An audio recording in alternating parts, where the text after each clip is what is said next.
Good morning, everyone. This week was supposed to be a heat wave. Look at it. I told you don't trust the British weather. It's a bit of bollocks, mate. All it is, it's a little bit sweaty at night. Sweaty bollocks. And that's it. Sorry, listen, I'm trying something different. I've got that on, and I've got this little puppy on, which is a Ultimate Add-ons little attachment, which it's specifically made for the GoPro like base. And you know what? I'm tired of fucking covering my face. I'm not going to do a full face reveal, but I'm not going to fucking cover my shit. I cannot be asked. So if you recognise me, fuck it. So I wanted to start a little series called Story Time. And this came to me when me and my friends were having a chat. Most of my friends are my secondary school friends, high school friends, and stuff like that. So we were just having a chat and reminiscing on all the stuff we used to get up to at secondary school. And my time at secondary school was tough, man. It was tough. I mean, I came obviously from Portugal. Came here, didn't speak the language. I actually came here went straight into year 6 primary school. So that was amazing. My teacher was amazing. My classmates were amazing, right? Everyone was tiny and small. Everything was cool. Now, we ain't the tallest of people, right? So when I went to secondary school, mate, the size of the boys in year 7, they were towering me. I was like, huh? So it was a bit like, shit. So I was intimidated straight away. You know, I came from Portugal being like the popular kid with the parents because my parents came here first, and then I came, allowed them to settle in and whatnot. So when I came here, obviously, whilst they were here, I used to come here on summer holidays and stuff. It wasn't nothing in comparison, but I was with my parents. So when I used to go back home, you know, it was like, oh, he's come back from England and all of that stuff, you know, new trainers, new t-shirts, new this, new that. And I was thinking, yeah, I like this. So, went into secondary school, boy, did that change.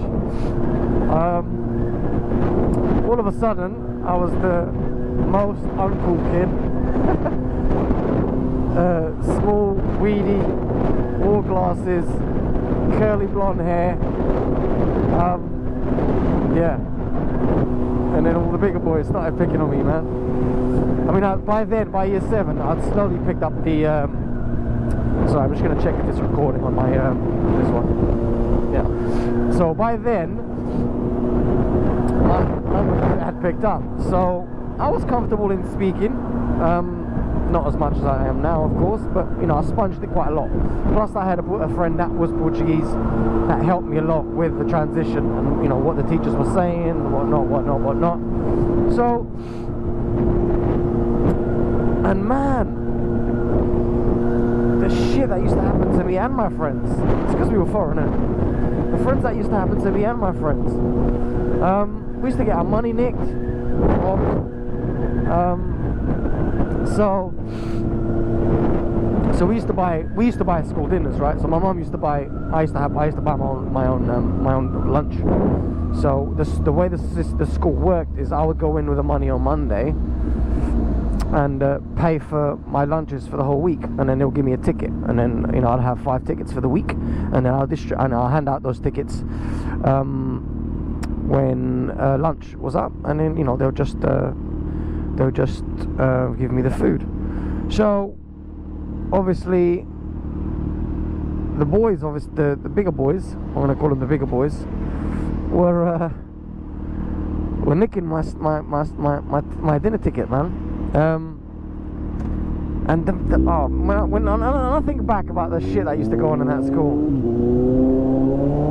I used to be scared to go toilet, man. That's how bad it was. Because they're all there fucking smoking, you know, just fucking around, you know, bunking school. You couldn't go to the toilet at break, with it in between classes. You mad? They used to leave the bathroom. They used to leave the bathroom when they at break time. But during class, nah, mate. They used to bunk it off.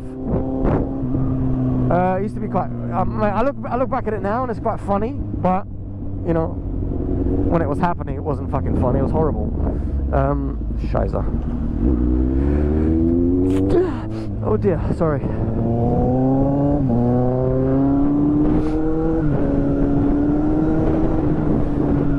Sorry about that. Needed to get away for a bit. Oh, police stop. Oh, I've got stars. Oh, do you ever get that? You sneeze and you got like little white dots coming through. Anyways, so I used to get my shit nicked all the time, right? They used to tell me, right? So if I had money on me, what they would do, they would come up to you, like, you got any money on you, and then tap your pockets, right? See if you've got anything, any loose change. Actually, no, that was at the beginning, but then they got a little bit smarter. And obviously, if the teacher caught them doing that, right, it's blatantly obvious that they're checking, they're robbing you. So they used to ask you to jump up and down. So they used to go, all right, jump up, Rick. So I used to be like that, see if they could hear any change. Oh man, it was fucking nuts, mate. It was nuts. And then I used to get slapped in the face, like in the back of the head and shit like that. Thank you very much. Thank you, mate. I used to get slapped in the back of the head. They used to get, oh man, it wasn't a good time. I didn't want to go to school. There was this one time, right? I was a prefect. I didn't want to be a prefect. So what they did was put me in the halls at break time. I was like, fuck this, mate. I ain't stopping anyone. So anytime any guys used to come through, I used to be like, yeah, mate, yeah, go ahead. I don't give a shit. Go for it. Because at break time, no one was allowed to go back into school. I ain't gonna fucking stop anyone going back into school. And then what? Get it in class. Try to be all, you know, authoritative, and then for what?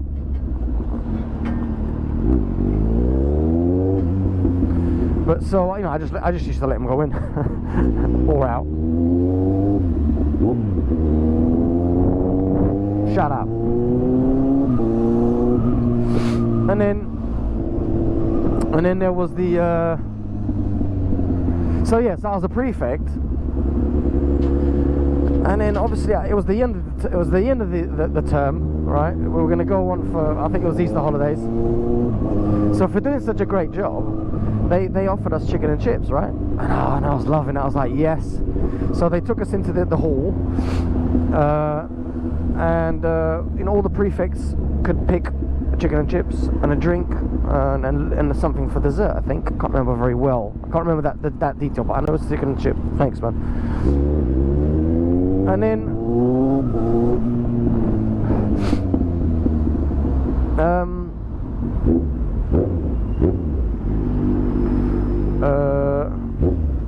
sorry, buddy.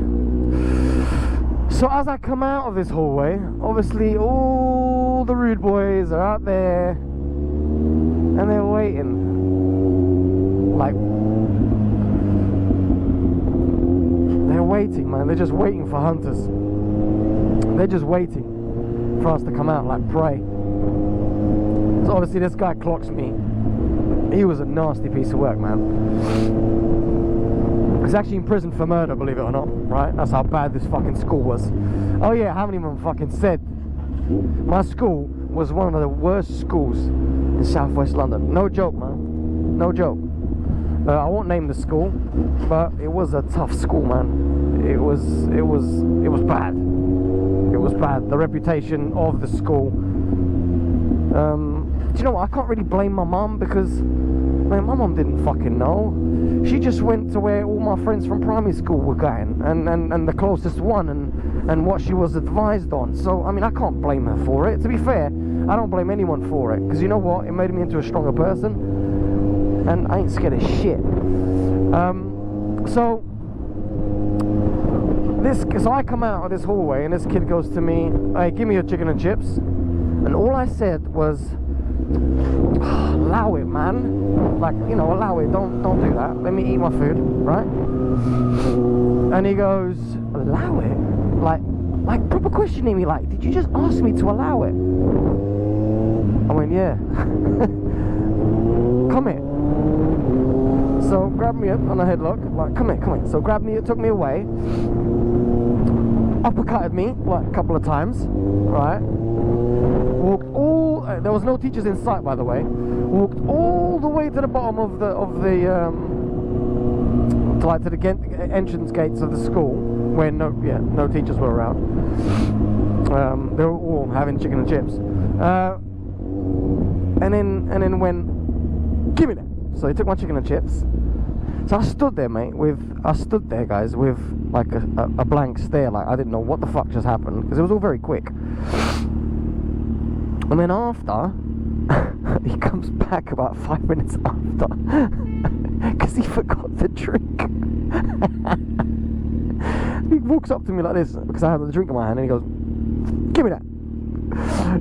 And he just took it. Oh man, the next couple of weeks, like do you know what? I really didn't enjoy my because obviously he hadn't picked on me before at that time, and I don't know what possessed him to do it. Or, you know, I guess he's just not a nice guy. And then all of a sudden, like, it turned my it turned my half-term shit, mate, because I didn't know what was going to happen. Because I thought, you know, as soon as I come back, that's it. Like, I'm gonna be his little fucking punching bag for the rest of the fucking year. So that was massively, I mean, you know, I was looking forward to the 2 weeks off. It was probably a week off, because, you know, it's not 2 weeks, it was a week off. And, you know, it turned the whole experience shit, man. And that's how it was. It was like, in my younger years, I was extremely self-conscious, man, and I was scared to go out. I didn't want to go out. But I mean, looking back now, you know, it's all okay. You know, what doesn't kill you makes you stronger, right? So it's turned out for the good. I mean, don't get me wrong, I wish I hadn't gone through it. I can't change it, so I embrace it and think, like, you know what, fuck it. It's a life lesson, I guess, because, you know, you can't be fucking bubble wrapped all your life, can you? So yeah, would I wish it on anyone? No. But yeah, it was funny. I'm trying to think of others. There's loads of other stuff, guys, man, honestly, and I'll put more posts up, but obviously this video is already 13 minutes 50 long. Obviously I've got to edit a couple of things out where I'm repeating myself, but there's loads of stories, man. There's loads of stories. I had a proper shit fucking secondary school experience. What? It is what it is. Oh, by the way, you guys are obviously noticing this is a little bit loose. So this was stuck with Velcro. I had a Velcro strap here. I know it's annoying. Trust me, it's annoying. I've got major OCD issues with this shit here. So this used to be strapped in, but it just kept coming off in the rain. So it wasn't very. So I had a Velcro strap on this side, and then a Velcro strap to the helmet, or glued to the helmet. So now I have to get some 3M like tape or the actual adhesive that for the GoPro and all of that stuff. I might just do that, see if that works. So yeah, so, you know, talk to me. How was your school experiences? What did you get up to? Was you bullied? Was you the bully? You fucking bastards. So and that was a big fear that I had for my brother. My brother's 14 years younger than me, so that was a worry in the back of my mind that he was going to go through the same stuff. But you know what? I built up his character a little bit more. You know, he had someone to bounce off, which is me. I didn't have any. You know, I was a single child till the age of 14, and then, you know, so, and I was here with no one apart, obviously just my friends, but it wasn't, you know, that bond that I had like I had with my Portuguese friends, because I grew up there. But yeah, tell me your experiences, man. What was your school like? Was you the bully, or was you the victim, or was you just a cool cat that no one really messed with? You know, was you the too cool for school, like no one messes with me? You know, you're not a bully, but the bullies respect you because you're kind of cool, because you get all the birds and everything else. Do you know what I mean?